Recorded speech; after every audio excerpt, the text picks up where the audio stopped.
Hello friends, मैं हूं Avinash Kumar. I hope आप सब लोग ठीक होंगे। Bihar SSC third सीजल mains exam के बाद डॉक्यूमेंट वेरिफिकेशन के लिए क्या कट ऑफ जा सकते हैं, इस वीडियो में हम लोग बात करने जा रहे हैं। पोस्ट वाइज कट ऑफ बात कर पाना बहुत ज़्यादा टफ हो जाएंगे क्योंकि हमारे पास कोई भी डेटा नहीं है। जो भी डेटा आएंगे, आयोग के पास डेटा आएंगे, आयोग अपने हिसाब से उस डेटा को यूटिलाइज करके कट ऑफ तैयार करेगी।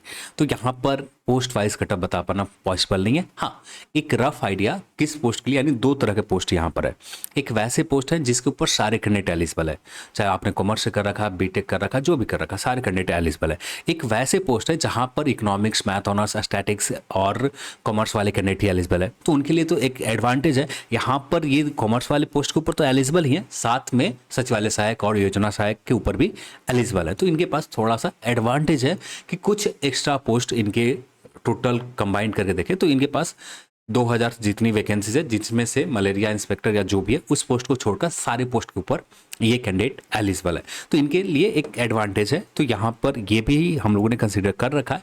तो यहाँ पर दोनों पोस्ट के ऊपर एक रफ आइडिया आपको इस वीडियो में मिल जाएंगे। सबसे पहले आते हैं पेपर लेवल के ऊपर। पेपर लेवल डिसाइड कैसे होता है? कट ऑफ फैक्टर में सबसे इंपॉर्टेंट रोल होता है paper level. Paper level decide होता है आपके सिलेबस से। आपके सिलेबस से प्रश्न पूछे गए तो ये हम कह सकते हैं कि पेपर आपका आसान था।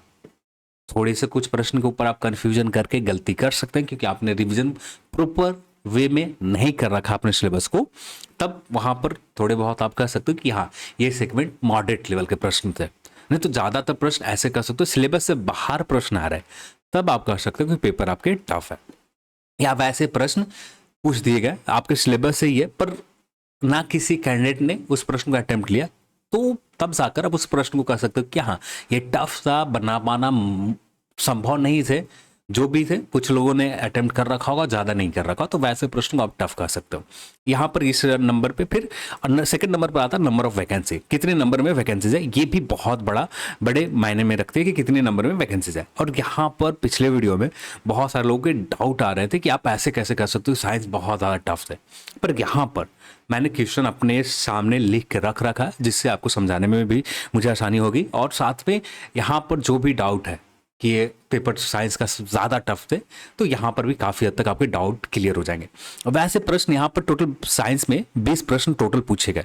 पहले दिन के वीडियो में एग्जैक्ट आइडिया नहीं था, जो टोटल सेगमेंट में 25 डिवाइड किए गए थे उसी बेस के ऊपर हम लोगों ने बात कर रखा था। पर यहाँ पर अब प्रॉपर हम लोग के पास जो प्रश्न पूछे गए जनरल स्टडीज में, जनरल साइंस में, उन प्रश्न के प्रॉपर हम लोग के पास अवेलेबल है कि जिससे एक रफ आइडिया तो निकाल सकते हैं कि हाँ, कितने आसान थे, कितने टफ थे, कितने मॉडरेट लेवल के थे। 20 प्रश्न पूछेगा और जिनमें से 15 प्रश्न साइंस के आसानी से सही किए जा सकते थे।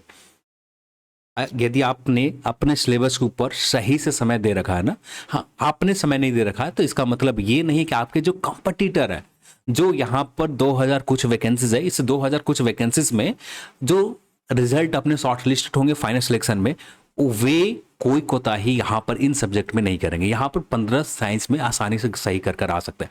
यहाँ पर 8 प्रश्न ऐसे थे जिसमें किसी भी बिना सोचे, बिना सब्जेक्ट ऑप्शन देखते के साथ 8 प्रश्न ऐसे सही किए जा सकते थे। जैसे प्रश्न की बात करें, परमाणु त्रिज्या को लेकर आप यहाँ पर सही किए जा सकते थे यदि आप थोड़े से भी आपने अच्छे से सिलेबस को कवर कर रखा है। यहाँ पर कोई कंफ्यूजन नहीं थे परमाणु त्रिज्या को सही से डिनोट कर पाना।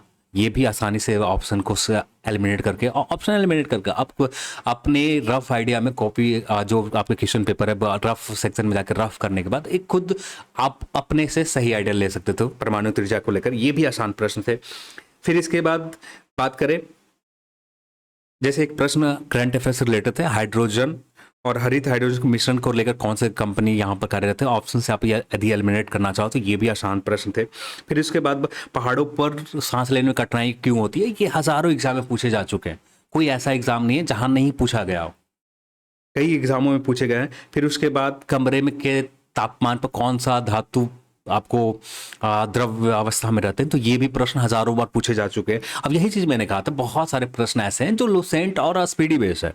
बहुत सारे प्रश्न, यहाँ पर 8 से ज्यादा प्रश्न आपको मिल जाएंगे कि यहाँ पर लुसेंट और स्पीडी से ज्यादा नहीं पूछे गए। कुछ ही प्रश्न ऐसे थे जहां पर टफ थे।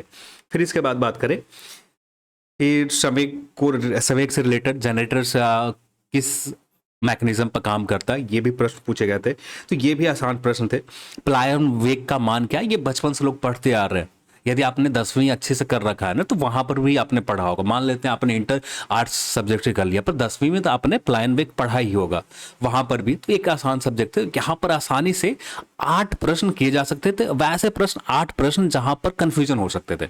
जैसे फूलों के एंथम वाला जो एंथेंस वाले जो प्रश्न थे, यहाँ पर आप कंफ्यूजन कर सकते थे। फिर तापीय संकोचन के सिद्धांत के ऊपर यदि आपने देख रखा है तो ज्यादातर इस तरह के प्रश्न लोग इग्नोर करके जाते हैं। ज्यादातर यूनिट एंड डायमेंशन, फिर लाइट चैप्टर देखते हैं, मैग्नेटिज्म देखते हैं, इलेक्ट्रिसिटी देखते हैं, पर इन चैप्टर के ऊपर देख लेते हैं। पर यहाँ पर टेम्परेचर से रिलेटेड, तापमान से रिलेटेड चैप्टर को छोड़ देते हैं, इग्नोर कर देते। तो यहाँ पर ये सेगमेंट को मैंने मॉडरेट लेवल के ऊपर डाल रखा है। तो यहाँ पर 8 प्रश्न ऐसे ही हैं जहाँ पर आप गलती कर सकते हैं। फिर तरंग के संवहन को रिलेटेड यहाँ पर भी गलती हो सकती है, तो ये भी मॉडरेट सेगमेंट में आप कह सकते हो कि मॉडरेट लेवल के प्रश्न थे। फिर आगे की ओर बात करें, लाल सवाल समुद्र से रिलेटेड जो एक प्रश्न था, लाल सवाल कौन सा एग्जाम्पल, वो प्रश्न को अभी इंसुलिन से जो रिलेटेड प्रश्न थे, ये भी आप मॉडरेट लेवल में डाल सकते हो। IF7 से रिलेटेड एक साइंस सेगमेंट का ही प्रश्न था, ये भी मॉडरेट टफ लेवल में डाल सकते हो। टोटल 4 प्रश्न ऐसे थे जो टफ थे, IF7। फिर इसके बाद हम बात करें अर्थक्वेक से रिलेटेड जो प्रश्न पूछे गए थे, ये भी आसान थे। तो टोटल इसी तरह से 8 आसान प्रश्न थे, 8 मॉडरेट लेवल के मुझे दिखे, और 4 ऐसे प्रश्न थे जिसके ऊपर अटेम्प्ट ले पाना कैंडिडेट के बस की बात नहीं थे कि आप 4 प्रश्न यहां पर अटेम्प्ट ले पाओ। पर ये इजी और मॉडरेट में सेगमेंट से आप 15 प्रश्न साइंस में जो 20 प्रश्न पूछे गए, और इस 20 प्रश्न में से 15 आसानी से सही किए जा सकते थे साइंस सेगमेंट। तो ओवरऑल आप कह सकते हो साइंस सेगमेंट का कुछ प्रश्न, 4 प्रश्न मॉडरेट टफ थे जिसको अटेम्प्ट ले पाना नामुमकिन थे। यदि आपने अच्छे से कर रखा है साइंस, तब जाकर ये 4 प्रश्न के ऊपर आप अटेम्प्ट ले सकते थे, नहीं तो पॉसिबल नहीं थे कि 4 प्रश्न के ऊपर। पर इतने जो 8 ये प्रश्न है, यहाँ पर 15 प्रश्न सही करना बहुत आसान थे। जो लोग कंटिन्यू BRSS के ऊपर सीरियस थे, टारगेट बेस के ऊपर अपने सिलेबस को कवर कर रहे थे, वैसे कैंडिडेट आसानी से सही कर सकते। 8 प्रश्न तो यहाँ पर आपको लुसेंट SPD में कहीं भी मिल जाएंगे। रिपीटेड प्रश्न थे जो हजारों बार पूछे जा चुके हैं। ज्योग्राफी की बात करें, ज्योग्राफी में बहुत सारे लोगों ने कहा कि बहुत ज़्यादा टफ थे ज्योग्राफी का सेगमेंट, कॉमेंट सेक्शन में भरे पड़े, और कुछ लोगों ने चैटबोर्ड के ऊपर भी कॉमेंट किया। तो यहाँ पर मैं कहूँगा कि ज्योग्राफी सेगमेंट एक तरह से आसान प्रश्न, 2 प्रश्न टफ इसलिए मैंने डाल रखा है, जो शायद हो सकता है कि आपने वर्ल्ड ज्योग्राफी कवर नहीं कर रखा, क्योंकि यहाँ पर सिलेबस में वर्ल्ड ज्योग्राफी मेंशन नहीं किए गए थे, तो इसलिए मैंने 2 प्रश्न को टफ में डाला। और यहाँ पर 2 प्रश्न ऐसे थे जो आसान थे, कोई कंफ्यूजन। जैसे सदाबहार वन, यहाँ पर ऑप्शन है तो ऑप्शन से एलिमिनेट करके यहाँ पर जैसे आपका नॉर्थ ईस्ट के किसी राज्य के नाम दे दिए गए, और साथ में केरल फिर साउथ इंडिया में कुछ राज्य दे दिए, तो वहाँ से आप आसानी से एलिमिनेट कर सकते थे। तो यहाँ पर भी आसानी से किए जा सकते हैं। फिर फूलों की घाटी को लेकर कि ये भी हज़ारों बार एग्जाम में पूछे जा चुके हैं। सदाबहार वन कौन से एरिया, हज़ारों बार एग्जामों में पूछे जा चुके हैं, तो यहाँ पर भी कोई कन्फ्यूजन नहीं होना चाहिए। तो 2 प्रश्न ज्योग्राफी के आसान थे। अब एक प्रश्न ऐसे थे जो मॉडरेट लेवल के थे, जहां पर आप सही कर सकते थे। जैसे बुशमैन जनजाति का, अब ये हजारों बार तो नहीं, बहुत सारे एग्जामों में पूछे गए। जैसे SSC के एग्जामों में आप एग्जाम दे रखा है, लगातार देते आ रहे हैं, तो वहां पर आपको पढ़ने के लिए किसी भी पॉइंटर बुक में या कोई भी बुक में आपको मिल जाएंगे कि बुशमैन जनजाति कहाँ पाए जाते हैं। तो ये भी आसान थे। एक पैंथालासा और शेष और कान से फेरिक्स को जोड़ता हुआ रास्ता कुछ करके एक प्रश्न था। तो यहाँ पर 2 ऐसे प्रश्न थे जिसे आप टफ कर सकते हो, क्योंकि ये आपने सिलेबस में दिया नहीं है और सिलेबस से थोड़ा सा बाहर आ जाते हैं। तो ये 2 प्रश्न को आप टफ कर सकते हो। तो यहाँ पर ज्योग्राफी के ऊपर बात करें, 5 क्वेश्चन में से 3 क्वेश्चन आसानी से सही अटेम्प्ट किए जा सकते थे, कोई गलती यहाँ पर नहीं हो सकते थे। पर आपने गलती किया, ये आपकी गलती है। देन बात करें नेशनल नेबर कंट्री के ऊपर प्रश्न जो पूछे गए, और कैपिटल और करेंसी से रिलेटेड। यहाँ पर जो भी कैपिटल और करेंसी से रिलेटेड प्रश्न है, इससे मैंने टफ मॉडरेट सेगमेंट में डाल दिया, क्योंकि कंफ्यूजन हो जाते हैं एग्जाम हॉल में, तो इसलिए मॉडरेट सेगमेंट। पर फिर भी 3 जो प्रश्न पूछे गए यहाँ पर, तीनों को सही किया जा सकते थे यदि यहाँ पर सेपरेट क्लियर मेंशन किए गए सिलेबस में। करेंसी से प्रश्न पूछे जाएंगे, कैपिटल से प्रश्न पूछे जाएंगे, जो आपको रिवीजन करके आप नहीं गए, तो ये आपकी गलती है। सिलेबस के हिसाब से ये 3 प्रश्न और 2 प्रश्न यहाँ पर ईजी, जैसे आप टर्की के आपको करेंसी से रिलेटेड प्रश्न पूछ दिए गए। फिर टोंगो की राजधानी, माली की राजधानी, इंडोनेशिया के ओल्ड नेम क्या थे, तो मैंने यहाँ पर 2 प्रश्न को इजी डाल दिया। जैसे इंडोनेशिया के पुराना नाम और टर्की की करेंसी क्या थे, ये आप आसान प्रश्न कोई भी कैंडिडेट आसानी से अटेम्प्ट लेकर आ सकते थे।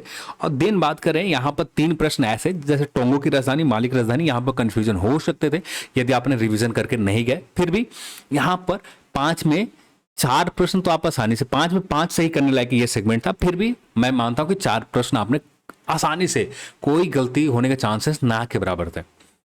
टोंगो की आप राजधानी छोड़ दो, माली की राजधानी ज्यादातर कैंडिडेट की याद रहते हैं। देन यहाँ पर 4 प्रश्न आसानी से किए जा सकते। मिसलेनियस की बात करें, मिसलेनियस में मैंने 2 बुक का क्वेश्चन डाल रखा है।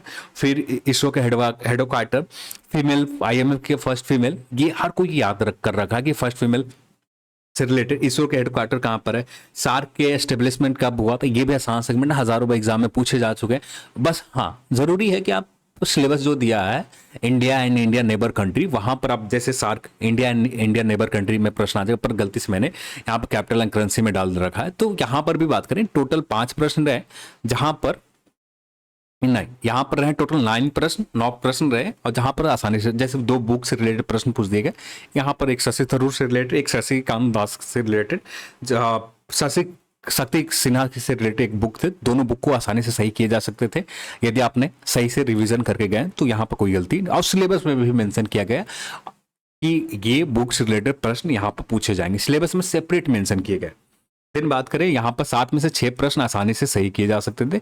2 प्रश्न ऐसे थे जो टफ आप कर सकते हो, जैसे बेस्ट स्टॉक करके स्टॉक करके जो प्रश्न पूछे किस खेल से शब्दावली है, यहाँ पर एक राजस्थान के ब्रज भाषा बोली क्या, यहाँ पर आप गलती कर सकते थे और बाकी गलती नहीं कर सकते थे। जैसे LM सिंघवी, ये मॉडरेट लेवल के आप कंफ्यूजन कर सकते हो एग्जाम हॉल में, नहीं तो ज्यादातर लोग जानते हैं कि LM सिंघवी कमेटी किस लिए बैठे थे। तो यहाँ पर भी आसानी से एक फर्स्ट ईमेल किसने बनाया था, ये भी आप टफ सेगमेंट में डाल सकते हो। तो टोटल कुल मिलाकर 2 प्रश्न, एक राजस्थान बोली और ईमेल से रिलेटेड, यहाँ पर ये 2 प्रश्न के ऊपर आप गलती करने के चांसेस मैक्सिमम थे। बाकी यहाँ पर जो 4, 3, 7 प्रश्न है जो आसानी से सही किए जा सकते थे, पर यहाँ पर भी फिर भी मैं मानता हूँ 6 प्रश्न हर कोई सही कर आया होगा यदि थोड़ा सा भी सीरियस है तब। देन बात करें, पॉलिटिक्स से रिलेटेड टोटल 7 प्रश्न पूछे गए, जिनमें से टफ एक भी नहीं था। 2 क्वेश्चन ऐसे थे जो मॉडरेट लेवल के कर सकते, कंफ्यूजन की वजह से एग्जाम हॉल में आप कंफ्यूजन कर जाते, तो वैसे प्रश्न में आप 7 प्रश्न ऐसे थे, आप अच्छे से रिवीजन करके क्वालिटी गए हो तो यहाँ पर आसानी से सही किए जा सकते। और यहाँ पर टोटल 8 प्रश्न आसानी से सही किए जा सकते थे। जो भी प्रश्न थे बहुत अच्छे लेवल के थे, यहाँ पर कोई कंफ्यूजन वाले ऑप्शन भी नहीं थे। बस आपको प्रॉपर रिवीजन करके एग्जाम में आप गए, वो आसानी से यहाँ पर सही किए जा सकते हैं। हिस्ट्री की बात करें, 5 प्रश्न पूछे गए, जिनमें से एक मॉडरेट लेवल के थे और एक टफ थे, क्योंकि किसी को भी पता नहीं था ये प्रश्न के बारे में। तो देन यहाँ पर टोटल 7 में से 6 प्रश्न सही करना आसान था। जैसे अशोक के शिलालेख में ब्राह्मी लिपि को किसने पढ़ा था, जेम्स प्रिंसप से लेकर रिलेटेड प्रश्न पूछे गए। फिर इसके बाद बात करें पाल वंश के शासक को लेकर, फिर नील दर्पण से रिलेटेड बुक के रिलेटेड प्रश्न पूछे गए, हड़प्पा स्थल से रिलेटेड प्रश्न पूछे गए, तो ये भी प्रश्न थे जो आसान थे। फिर अगस्त प्रस्ताव से रिलेटेड ये प्रश्न को मैंने मॉडरेट लेवल में डाल रखा है। हिस्ट्री में एक क्वेश्चन जो मॉडरेट लेवल, यहाँ पर लगातार 3 से 4 ऑप्शन थे जिसको सही अरेंज करने थे। थोड़ा सा भी आप गलती करो तो यहाँ पर गलती हो सकते थे, इसलिए मैंने मॉडरेट सेगमेंट में डाल रखा। टोटल 6 प्रश्न यहाँ पर सही किए जा सकते। इकोनॉमिक्स की बात करें, 4, 1, 5 प्रश्न थे, सारे के सारे प्रश्न आसान थे, पर चौथे प्रश्न को आप मॉडरेट लेवल में कर सकते हो। और ये प्रश्न था बांग्लादेश के अर्थशास्त्री के कुछ नाम से रिलेटेड थे, ये आप मॉडरेट सेगमेंट में आपने पढ़कर नहीं गए तब, नहीं तो यहाँ पर 4 में 4 सही किए जा सकते थे। इकोनॉमिक्स में भी, करंट अफेयर में भी टोटल 10 के करीब प्रश्न पूछे गए और 2 बुक इधर भी है, जो मैंने बुक से रिलेटेड प्रश्न यहाँ पर डाल रखा मिसलेनियस में, तो यहाँ पर 10, 2, 12 भी आप कर सकते हो। और एक प्रश्न इकोनॉमिक्स से मिसलेनियस में डाल रखा शायद, हाँ, फर्स्ट IMF के, ये करंट अफेयर की है, 4 साल 5 साल ज़्यादा समय नहीं, वह 2-3 साल पहले की बात है, तो ये भी करंट अफेयर में। तो टोटल 13 से 14 प्रश्न थे, पर फिर भी यहाँ पर सिर्फ जो वैसे करंट अफेयर को रख रखा है जो नियर है, हाल फिलहाल में जो करंट अफेयर है वैसे प्रश्न को। टोटल 10 प्रश्न थे, जिनमें से 8 प्रश्न सही किए जा सकते थे करंट अफेयर से रिलेटेड। यदि यहाँ पर भी कोई ज़्यादा गेहूं के प्रोडक्शन से रिलेटेड प्रश्न थे। द एलिफेंट विस्पर, ऑस्कर मिला, आप रिवीजन करके नहीं जा रहे हो तो ये आपकी गलती है। ऑस्कर मिला हुआ है, आप रिवीजन करके नहीं गए, ये आपकी गलती है। थंडर स्टॉर्म टेस्टेड कहाँ हुए, ये ऑप्शन भी एलिमिनेट करके चलोगे ना, तो ये भी सही कर सकते थे। 67वीं चेस ग्रैंड मास्टर किसने जीता, इससे रिलेटेड। इंडिया रोड नेटवर्क, ये बहुत आसान थे, कितने नंबर पर आता है, जो हाल फिलहाल की ये इवेंट है। फिर ग्रामीण युवा जो एक स्कीम से रिलेटेड प्रश्न थे। एक विंग्स समिट 2024 कहाँ होंगे, ये प्रश्न थे। G20 के व्यापारिक से रिलेटेड कहाँ पर हुए थे। फिर एलिवेटर एस्केलेटर एक्सपो 2023 कहाँ पर हुए, ये इस तरह के प्रश्न थे। पर यहाँ पर ज़्यादातर प्रश्न, लगभग 4 प्रश्न ऐसे थे जो बिना कन्फ्यूजन के, कोई कैंडिडेट यदि अच्छे से थोड़ा बहुत भी करंट अफेयर के ऊपर देखता है, थोड़ा बहुत, ज़्यादा नहीं, तो ये 4 प्रश्न कोई गलती नहीं करेगा। तो यहाँ पर, और यहाँ से 6 प्रश्न मॉडरेट लेवल के थे, बस ऑप्शन कन्फ्यूजन की वजह से आप गलती कर सकते थे। टोटल 8 प्रश्न ऐसे थे जो आसानी से सही किए जा सकते थे। और जनरल स्टडीज में टोटल 71 प्रश्न पूछे गए। 71 प्रश्न पूछेगा। अभी 71 प्रश्न में से 54 आसानी से सही किए जा सकते थे, किसी भी तरह के बहुत कम गलती होंगे। 54 प्रश्न जिन्होंने सिलेबस के ऊपर, जिन्होंने टारगेट बेस के ऊपर अपने सिलेबस को कवर किया है, जिन्होंने ज़्यादा से ज़्यादा बार रिवीजन किया है। आप टोटल 11,000 के करीब कैंडिडेट ने एग्जाम दे रखा है। इस 11,000 में से आप भी मानते हैं कि कम से कम 2 से 3,000 तो सीरियस थे ही। बाकी 11,000 में से 7-8,000 सीरियस नहीं थे, पर 2 से 3,000 के करीब सीरियस थे, जो आसानी से यहाँ पर सही कर सकते थे। टोटल 54 क्वेश्चन यहाँ पर सही किए जा सकते थे। अब यहाँ पर, अब मैथ रीजनिंग में 79 क्वेश्चन पूछे गए। अब इसमें से जितना आप लेना चाहो आप ले सकते हो। यहाँ पर मैं मान लेता हूँ कि आप करीब सभी कैंडिडेट अलग अलग है, तो यहाँ पर मैथ रीजनिंग में हम लोग इससे पहले जो बात कर रखा था, मैथ रीजनिंग में 22 प्रश्न, ठीक है, मान लेते हैं मैथ में आप 18 प्रश्न ही सही किया, 18 प्रश्न, और साइंस में आपने 40 प्रश्न ही सही किया, ज़्यादा नहीं किया सही। अब ये, तो यहाँ पर भी आप देखोगे 18 और 40 ही सही आप करते हो, तो फिर भी आपको 54 हो जाते हैं। यहाँ पर 50, जस्ट सेकेंड, हाँ, यहाँ पर 54 क्वेश्चन, 58 क्वेश्चन यहाँ पर आप सही कर लेते हो, 58 और 54 वहाँ पर सही करते हो। टोटल 112 प्रश्न आसानी से, जितने कैंडिडेट ने एग्जाम दे रखा, थोड़ा सा भी सीरियस है बिहार एसएससी स्टार्ट सीजल को लेकर, आसानी से, कोई हेजिटेशन नहीं, कोई कंफ्यूजन नहीं, 112 प्रश्न में गलती बिना किए ज़्यादातर प्रश्न सही किए जा सकते थे। जैसे बहुत सारे लोगों ने कहा कि 80 अटेम्प्ट ले पाना बहुत टफ काम था। हाँ, आपकी गलती है कि आपने सही से प्रॉपर वे में सिलेबस को, जो दिए गए उस सिलेबस को कवर नहीं किया।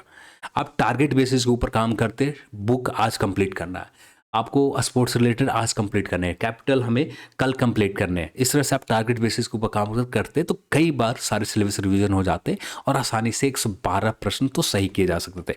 अब यहाँ पर आते हैं कट ऑफ के ऊपर, कट ऑफ क्या रहेंगे, तो ये मेरा आइडिया है। बाकी आप क्या मानते हैं, आप हो सकते हैं कि पिछले वीडियो में ही बहुत सारे लोग ने कहा कि इससे भी ज़्यादा टफ था, पर ये अब आपके ऊपर मैं छोड़ देता हूँ, टफ थे पेपर या आसान थे। मुझे जहाँ तक लगा कि पेपर ज़्यादा ना टफ थे ना ज़्यादा आसान थे। हाँ, ओवरऑल इतने प्रश्न ऐसे थे कि 110 के करीब आसानी से सारे प्रश्न सही किए जा सकते थे, 112 के करीब। और यहाँ पर इसी बेस के ऊपर हम लोग रफ आइडिया ले रहे हैं। ये जो कट ऑफ है डॉक्यूमेंट वेरिफिकेशन और फाइनल सिलेक्शन में भी शायद हो सकता है, एग्जैक्ट मैं दावे के साथ नहीं कह सकता। जो पेपर लेवल है उसके बेस के ऊपर हम लोग यहाँ पर ये बातें कह सकते हैं कि हाँ, इतने स्कोर है तो फाइनल सिलेक्शन के प्रोबेबिलिटी हाई रहेंगे, या ऐसा भी हो सकता है कि ये स्कोर सिर्फ डॉक्यूमेंट वेरिफिकेशन के लिए, जो डॉक्यूमेंट वेरिफिकेशन में कॉल किए जाएंगे 1.2 टाइम्स कॉल किए जाए या 1.5 टाइम कॉल किए जाए, यही दो ज़्यादातर टाइम कॉल किए जाते, 1.2 टाइम्स या 1.5 टाइम्स डॉक्यूमेंट वेरिफिकेशन के लिए कॉल किए जाते हैं। कितना कॉल किए जाते हैं इसके ऊपर निर्भर है। यदि 1.5 टाइम कॉल किए जाते हैं तो यहाँ पर -2 कट ऑफ चले जाएंगे सिर्फ डॉक्यूमेंट वेरिफिकेशन में। तो यहाँ पर जो भी हो आगे चलकर ही पता चल पाएगा कि कैसे यहाँ पर डॉक्यूमेंट वेरिफिकेशन के लिए कॉल किए जाते हैं। तो इसमें +-2 होने के चांसेस ज़्यादा है।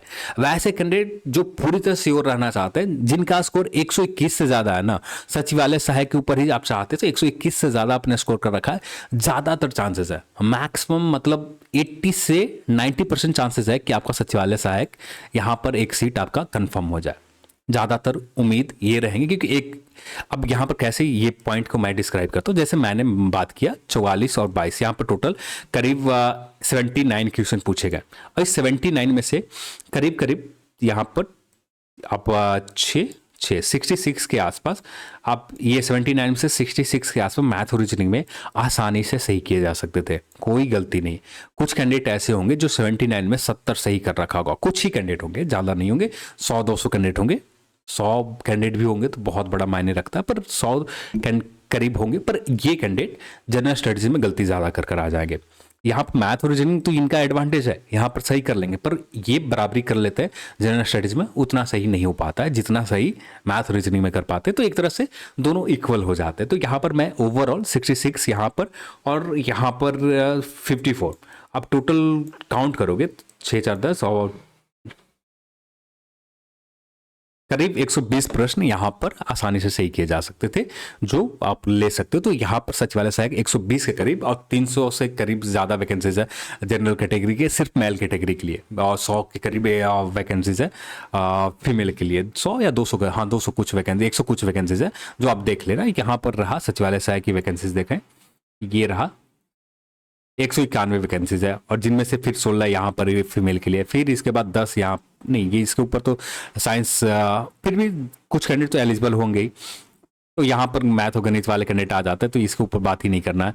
तो यहाँ पर करीब करीब 200 से ज़्यादा वैकेंसीज है फीमेल के लिए, और यहाँ पर ये माइनस कर दे तो 300 से ज़्यादा 400 करीब वैकेंसीज है जनरल मेल कैंडिडेट के लिए, तो अच्छी खासा वैकेंसीज है, वैकेंसीज कमी नहीं है वैसे कैंडिडेट जो सामान्य तौर पर है।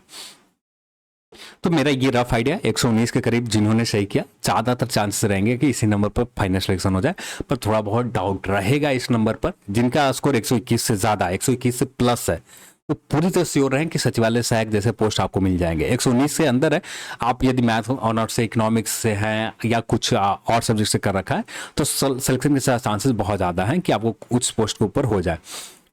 फिर AWS के लिए 116 के करीब जिन्होंने सही कर रखा है, मैक्सिमम चांसेस है कोई ना कोई पोस्ट आपको मिल जाए। BC 118 करीब, EBC 116, SC 107, ST 115 और फ्रीडम फाइटर 112 करीब जिन्होंने सही किया, वैसे कैंडिडेट के लिए चांसेस मैक्सिमम है। देन बात करें यहाँ पर, हाँ ये पोस्ट वैसे जो सचिवालय सहायक, योजना सहायक की तरह का पोस्ट है, IST में वहाँ पर आपको शायद वैकेंसीज, बाकी पोस्ट में जो बात करें यहाँ पर अनुसूचित जनजाति 5 पोस्ट है, यहाँ पर कट ऑफ कम होंगे, और हाँ सिर्फ 5 ही पोस्ट है ST कैटेगरी में, ज़्यादा पोस्ट नहीं है। तो ST कैटेगरी ज़्यादा कट ऑफ कम नहीं होंगे, पर 110 से 112 के करीब जा सकते हैं, पर फिर भी 115 के करीब यहाँ पर है। तो सचिवालय सहायक ज़्यादातर उम्मीद करें कि सचिवालय सहायक जैसे पोस्ट आपको मिल सकते हैं, क्योंकि 2 ही पोस्ट है सचिवालय सहायक के ऊपर।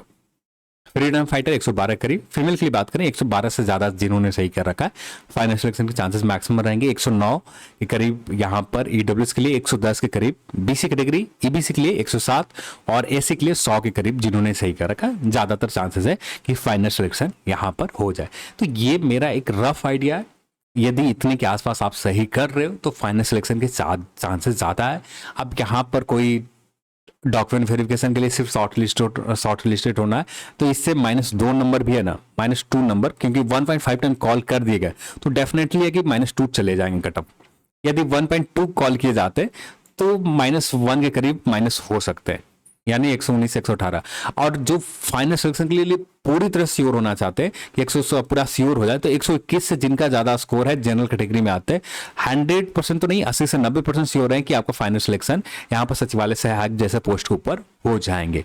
यदि आप मैथ्स को, इकोनॉमिक्स, कॉमर्स से कर रखा है तो यहाँ पर कट ऑफ और इससे भी कम जा सकते हैं, पर एग्जैक्ट आइडिया आप भी बता पाना बहुत ज़्यादा टफ है, ऐसे कैंडिडेट से बहुत कम बात में, तो एक रफ आइडिया दे पाना अब भी वैसे पोस्ट के लिए जो इकोनॉमिक्स और मैथ्स ऑनर्स है, पर फिर भी इसके करीब है। 115 से ज़्यादा जिनका सही है, मैथ ऑनर्स में है, कॉमर्स है, इकोनॉमिक्स है, ज़्यादातर उम्मीद करें कि यहाँ पर शॉर्ट लिस्टेड होने के चांसेस रहेंगे, या इससे भी कम जा सकते हैं, कट ऑफ 100 के 110 के करीब भी जा सकते हैं। तो जो भी हो आगे चलकर ही एग्जैक्ट बात कर पाना पॉसिबल है, एक ही वीडियो में सारा डेटा कंपाइल कर पाना पॉसिबल नहीं थे। तो चलिए आज के इस वीडियो में इतना ही, और इस वीडियो को देखने के लिए आप सभी को बहुत बहुत धन्यवाद। जय हिंद।